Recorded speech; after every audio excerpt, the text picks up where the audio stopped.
Hello, c'est Estelle et aujourd'hui je vous retrouve pour une vidéo que je vous ai teasée, que j'ai très hâte de faire. Je lis 4 livres auto-édités. D'où m'est venue l'idée de faire cette vidéo? Tout simplement parce que depuis que je suis donc sur YouTube et depuis que je suis sur Instagram, je me suis fait des amis, j'ai discuté avec des gens, j'ai rencontré plein d'auteurs et beaucoup d'entre eux ont les énormes couilles et le courage énorme d'auto-publier leurs livres et moi je trouve ça admirable, vraiment. J'adore ces personnes, j'adore leur contenu, j'ai comme l'impression que les livres que je suis sur le point de lire vont être géniaux. Donc si vous savez pas ce que c'est l'auto-édition, si vous débarquez, si vous faites dire qu'est-ce qui se passe, alors en fait l'auto-édition ce sont tout simplement des gens qui décident de s'occuper eux-mêmes de tout par rapport à leurs livres, qui ne veulent pas passer par des maisons d'édition parce qu'il y a énormément d'inconvénients qui viennent avec et qui décident de se gérer, de faire leur entreprise et de eux-mêmes vendre leurs livres, les imprimer, etc. Ces gens sont tout aussi respectables que ceux qui sont en maison d'édition. Tous les livres que je vais lire, je vais évidemment vous les mettre en barre d'infos avec aussi donc leur autrice et leur compte Instagram si vous voulez aller les voir. Donc de qui nous allons parler? Nous avons Other Girls de Solène. Donc Solène sur Instagram, elle s'appelle Solène qui écrit. Solène c'est une des premières personnes qui m'a adressé la parole sur Instagram. Super contente d'avoir son livre enfin entre les mains. Donc voilà, je crois bien que c'est une petite romance contemporaine FF. Pour le moment j'ai du mal à trouver des petites romances FF que j'aime bien, qui me mettent pas mal à l'aise, etc.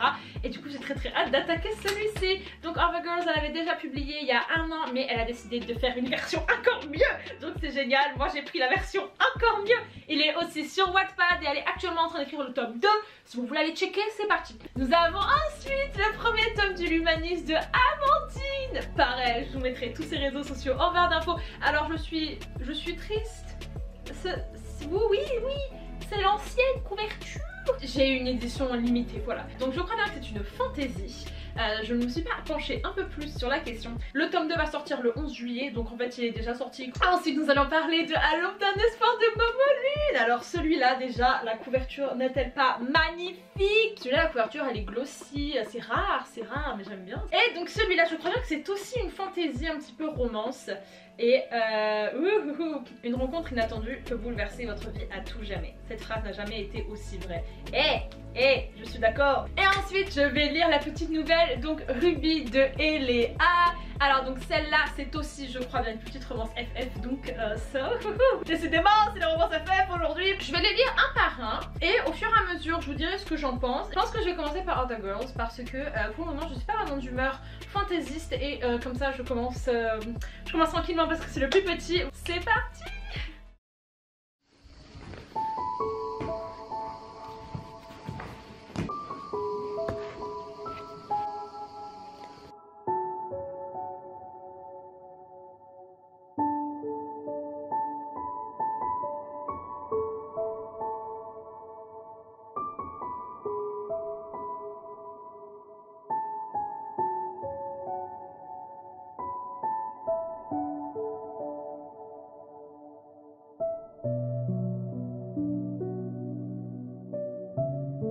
Alors je suis à un tiers à peu près si je sais bien évaluer les choses.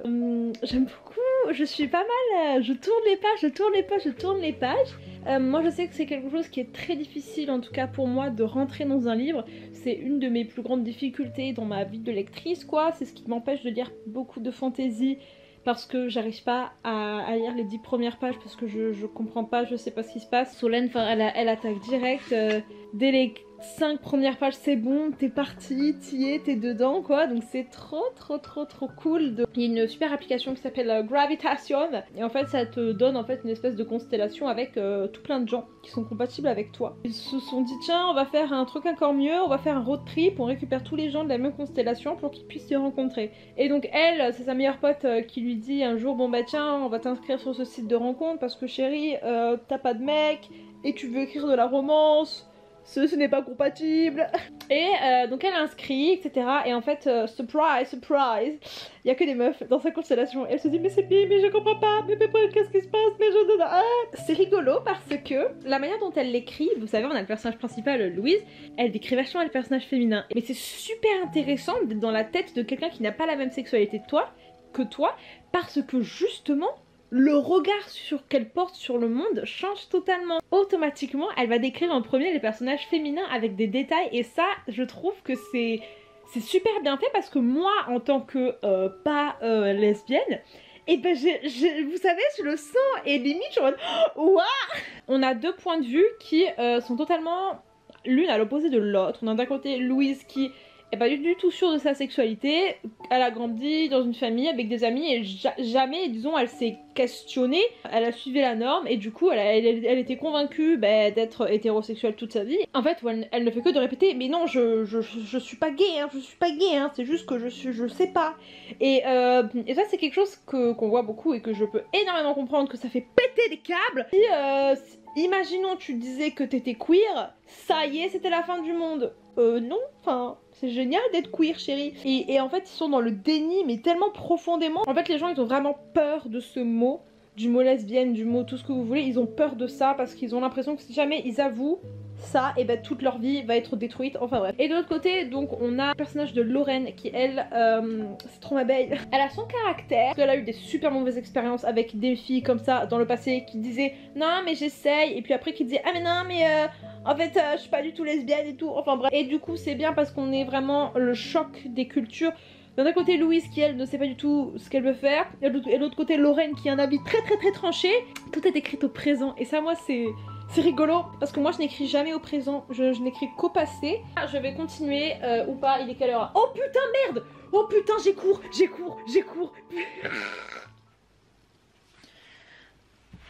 Ah, oula! Alors, ouais, la gueule n'est pas présente, mais c'est pas grave. Nous sommes donc le jour d'après et j'ai fini Other Girls. Si je devais lui donner une note, ce serait entre 3 étoiles et demie et 4 étoiles. C'était une lecture qui était très agréable, qui moi ça m'a appris beaucoup de choses. J'ai vraiment passé un bon moment, mais après, il n'y a pas ce côté coup de cœur de j'ai pu relate au personnage. Un truc que moi je vous avais dit en termes de romance FF, c'est que j'avais pas réussi à trouver l'alchimie, disons, dans le couple. Mais là, c'était super bien écrit. Comme je vous disais tout à l'heure, c'était tellement bien écrit qu'à un moment donné, je me suis moi-même surprise en train de me dire oh, C'était original parce que cette histoire se tient sur très peu de temps.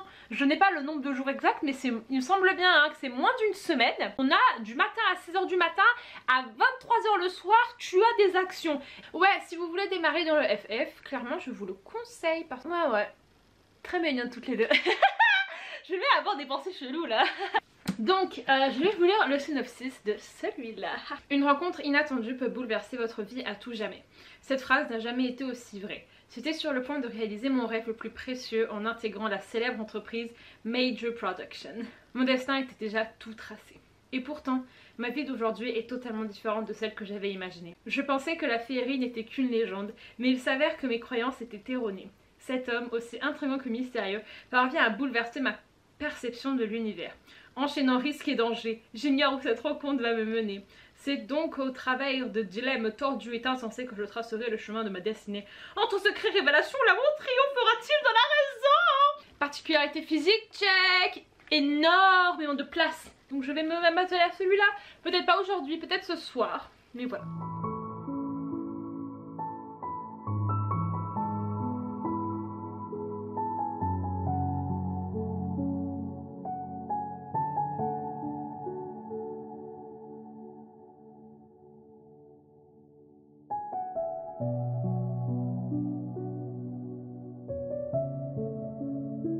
Il se passe un truc de fou là les amis, attendez.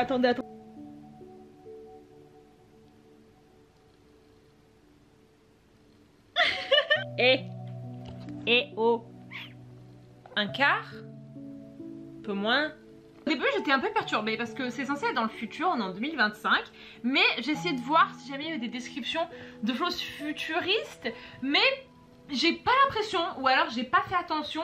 Et donc elle a 23 ans, elle arrive dans cette superbe entreprise où elle se fait embaucher. Sauf que la meuf elle y travaille jusqu'à 1 h du matin. Elle fait ça pendant un mois et je peux vous dire qu'elle pète un câble. Et il y a un gars hyper bizarre dans cette entreprise. Et à un moment donné elle le voit vraiment sur le bord du balcon, d'un balcon de leur super building là. Et en fait elle se dit mais putain mais il va sauter là. Donc elle va le voir, elle lui dit je suis pas d'accord, saute pas et tout. tout. Et elle lui sort la fameuse phrase qu'on sort dans ces moments-là quand on sait pas quoi faire. On dit mais si tu sautes, je saute aussi, ok? Donc ne saute pas. Donc, en fait, il saute vraiment. Et elle sait pas pourquoi, mais en fait, elle saute aussi. Elle ne meurt pas. Elle ne meurt pas, pourquoi? Parce que putain de ce gars, il sort des ailes et le style est très omniscient alors qu'on est à la première personne. Je sais pas si vous voyez ce que je veux dire. Elle décrit énormément les choses et moi je sais que étant donné que je suis une personne qui a du mal avec les... Je décris que très peu dans mes livres parce que j'ai vraiment du mal à me poser pour décrire les choses. Et là du coup, c'est tout à fait un autre style parce qu'elle décrit énormément les choses. C'est qui s'appelle Oberon aussi? C'est dans Songe d'une nuit d'été qu'il y a un Oberon de Shakespeare. Donc voilà, je vous dirai plus tard parce que j'ai l'impression qu'on va partir dans la forêt là.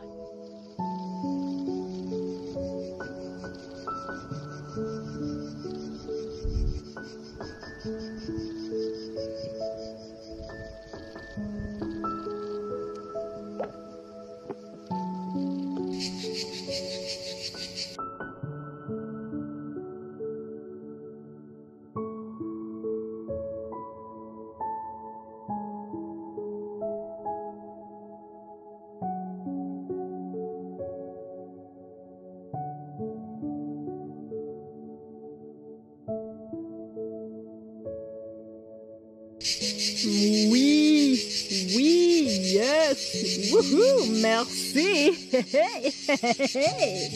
Bonjour, je suis stupide, j'ai effacé totalement ma review de À l'aube d'un espoir. Très agréable à lire. Moi j'étais investie dans l'histoire, je voulais savoir ce qui se passait. Franchement les personnages étaient bien faits, l'histoire était bien faite, le monde était bien fait. Après étant donné que cela reste de la fantasy, moi j'ai toujours un petit peu de mal à vraiment le sentir et m'y attacher. Mais je voudrais quand même revenir sur certains points qui moi m'ont vraiment impressionné dans ce livre. Premièrement, j'ai discuté du coup avec Momolune hier parce que j'avais des petites questions. Alors je vous avais parlé du fait que Oberon et Titania, moi ça me faisait vachement penser à Songe d'une nuit d'été de Shakespeare. Et je lui demandais si justement elle s'était inspirée de Songe d'une nuit d'été. Elle m'a dit que pour Oberon, oui, c'était effectivement le cas. Mais pas pour Titania. Titania, elle m'a dit qu'elle avait trouvé ce prénom quelque part d'autre. La plume de Momolune est très élégante. Très douce. Elle est fluide, elle est claire. Et ça vient aussi du fait qu'elle sépare sa narration et ses dialogues en italique et en normal. La narration est en italique, le dialogue est en normal. Quelque chose aussi moi qui m'a vachement fait sourire, c'est le nombre de bouffe qu'ils mangent. Ces gens sont sans cesse en train de manger et ils mangent pas de la merde hein. Ils sont en train toujours de faire des plats féeriques super bons. Les personnages sont ce que j'appelle purs. Dans le sens, ils n'ont pas de barrière, ils n'ont pas vraiment de carapace, de chaîne qui les retient. Ils sont juste purs dans leurs actions et dans leurs paroles. Quand ils veulent quelque chose, ils y vont. Quand il y a quelque chose qui leur va pas, ils le disent. Ils sont toujours très honnêtes et enfin ils parlent, ils communiquent. La communication dans ce livre était vraiment bien faite. Disons ça m'a fait du bien de lire ce livre parce que je savais que je pouvais compter sur eux. Je pouvais compter sur ces personnages parce que je savais qu'ils étaient bienveillants et qu'ils avaient aucune haine, aucune noirceur dans leurs âmes si je peux dire.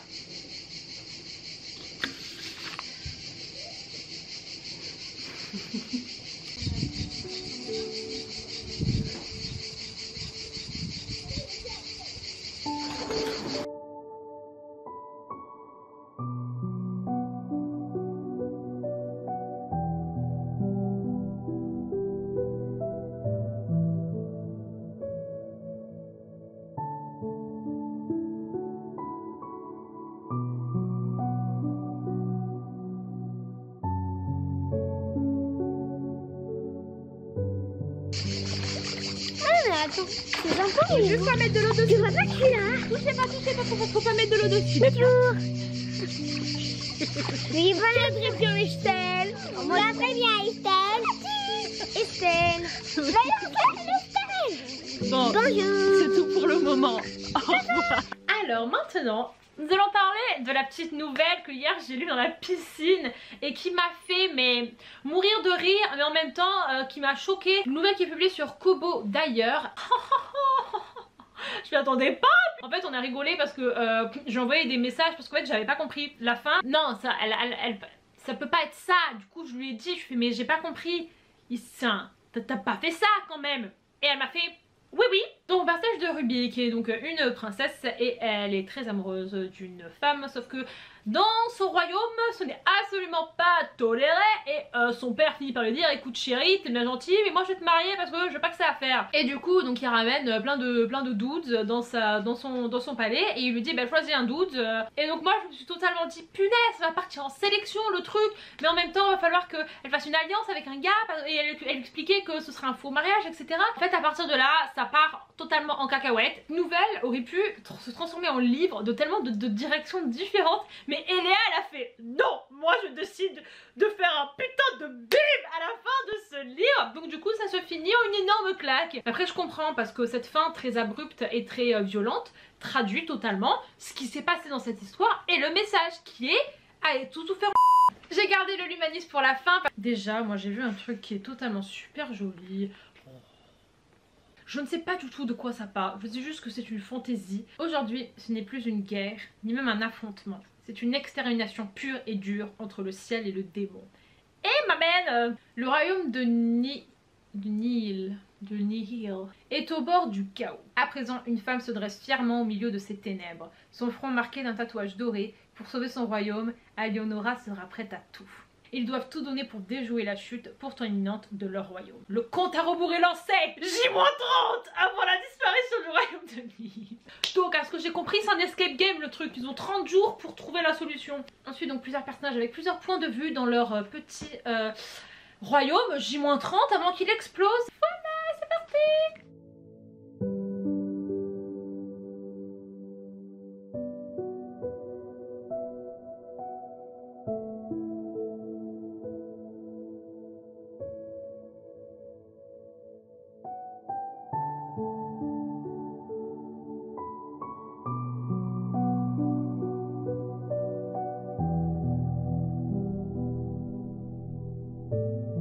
J'ai fini la partie 1, je vais attaquer la deuxième partie.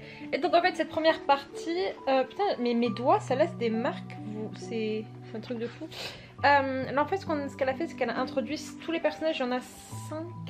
Et je dois avouer que c'est risqué de commencer comme ça parce que t'as entre guillemets ton cerveau il est très sollicité parce que tu dois apprendre à connaître 5 personnages d'un coup. Mais en fait c'est un peu rigolo parce qu'ils ont pas du tout les mêmes âges. Il y en a un il a 100 ans, il y en a une elle est maman, il y en a d'autres ils sont genre adolescents. Du coup j'ai hâte de voir comment ils vont tous se mettre, enfin comment les choses vont s'enclencher. Alors première impression, l'écriture est très bien. Et voilà les amis, j'ai fini le l'humanisme. Et ben je dois vous dire que le décollage a été assez lent, ça c'est vrai, mais une fois que j'étais en l'air. Par contre j'ai lu ça plutôt vite, ça se lit plus vite que ce que je ne le pensais. Le fait de découper en parties, parce qu'elle a découpé ça en 9 parties, tous les 5 chapitres tu changes de partie, je trouve ça structure assez bien l'histoire, ce qui fait que t'es pas perdu et ça te donne un petit peu des repères quoi, et je trouve que ça t'avance beaucoup plus vite grâce à ça. J'ai compris aussi parce que avec la fantasy c'est souvent que je capte rien, mais là j'ai compris. Oui. J'ai capté ce qu'elle voulait faire et elle l'a très bien fait. La fantasy, vous savez que ce n'est pas mon genre de prédilection, ce qui fait que encore une fois ce livre là n'a pas été un coup de cœur pour moi, mais cela ne m'a pas empêché du tout de l'apprécier. Et en fait vers la fin je me suis surprise à être vachement impliquée dans l'histoire et surtout à être vachement avec les personnages. Donc du coup je pense qu'il va aussi se prendre un petit 3,5 sur 5 comme tous les autres. En fin de compte tout le monde a eu 3,5 sur 5, je sais pas, enfin.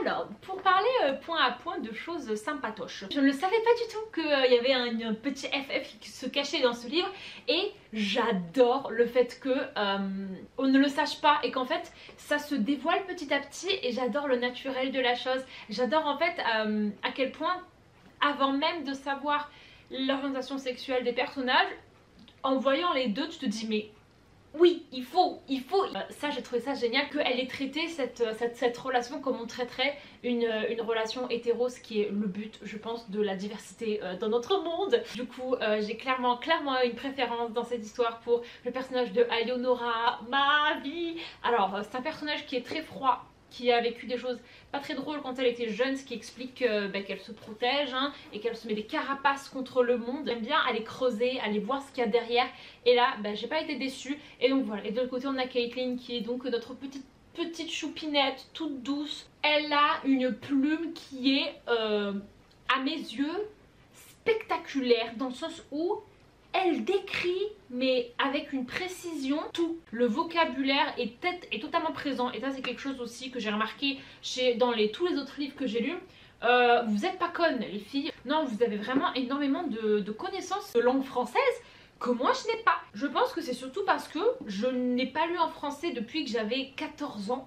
Du coup, mon vocabulaire n'a pas pu vraiment se diversifier. Dans l'ensemble, je suis très contente d'avoir fait cette expérience. Ça me prouve bien que ce que tout le monde dit depuis le début, c'est bien vrai. Un livre auto-édité vaut autant qu'un livre édité en maison d'édition. Bravo, bravo les filles, parce que ce que vous avez fait, c'est énorme. Donc clairement, dans la suite de ma vie, je vais totalement continuer à lire des livres auto-édités. Donc j'espère que vous avez aimé cette vidéo. Moi en tout cas, j'ai vraiment adoré. Je vous mettrai tous ces petits livres en barre d'infos si vous voulez, donc allez les voir. Donc voilà, je vous fais des gros bisous et je vous dis à plus tard dans une prochaine vidéo. Bye bye.